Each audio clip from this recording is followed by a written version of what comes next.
The Spaces That Work For Me project engaged 12 older adults from across the province of Nova Scotia. We used Photo Voice, a research method that allowed us to capture photographs and stories to understand what good and poor accessible design looks like from the perspective of older adults. Community Links is a nonprofit organization. We are province-wide and we promote age-friendly communities by bringing together individuals and organizations that are working together towards that goal. So when we were invited by the Peach Research Unit at Dalhousie School of Planning to work on this Photo Voice project, we were really excited about the opportunity to give voice to older adults and to really provide them with a platform to share their experiences of accessibility in their own communities. Hi, my name's Andre Crapo, and I live in Sydney, Nova Scotia. I am 69 years old. So I picked a picture of me in my, almost new bike, which is a tricycle, e-assist, with a large yellow basket, as you can see in the picture. So this bike has allowed me, now that I can't ride my two-wheel bikes anymore because of my balance problem, to continue cycling. So I'm one of those very lucky people that has the ability, it's the privilege, the ability to adapt to new situations, and that's what my bike is. And I think it's probably my last bike, and I'm going to drive it until I fall over. Hi, it's Janet Brush. I live in Halifax, and one of the photos I took was at the Ardmore Park, and I call it the bad bench. The bench is placed on a grassy raised area above the gravel path, and the bench is like inches away from the wooden barrier or border they put in there. And when I took the photo, the wooden border is rotting. And it's just, I found I did not feel comfortable sitting on that bench and putting my feet flat down because you couldn't. There wasn't enough room for an average foot. My name is Anne Mackenzie and I live in Central Cape Breton. This photo is a positive design that shows a neighborhood watch sign with a notation to call emergency.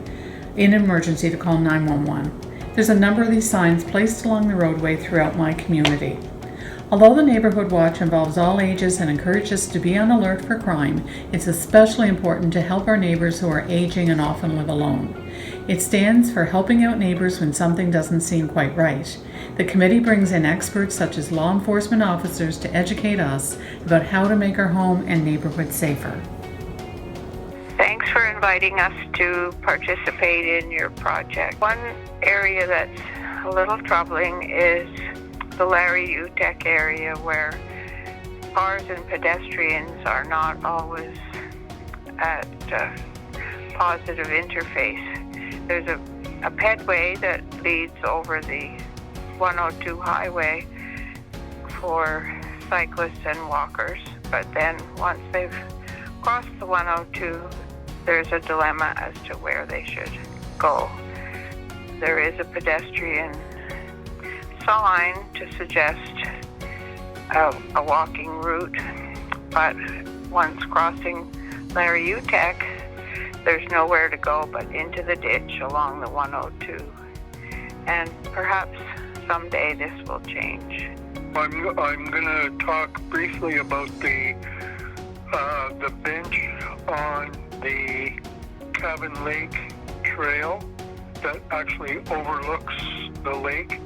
This particular trail itself has quite a significant elevation change from top to bottom. So depending on which way you walk this trail, looking at this bench is a real welcome relief. Hello, my name is Stuart Moores. I'm a senior living in suburban Halifax in a subdivision established in the mid-1990s. First, the positive. I have submitted a photo of a walking trail centrally located in the neighborhood. As a dog owner, and with a desire to stay active, walking is an easy and central activity to maintain my health and well-being. The trail is well established, periodically groomed, with gentle slopes and spread gravel covering. I regularly walk this trail with my dog, who also enjoys getting away from the yard. My second photo captures a negative accessibility attribute.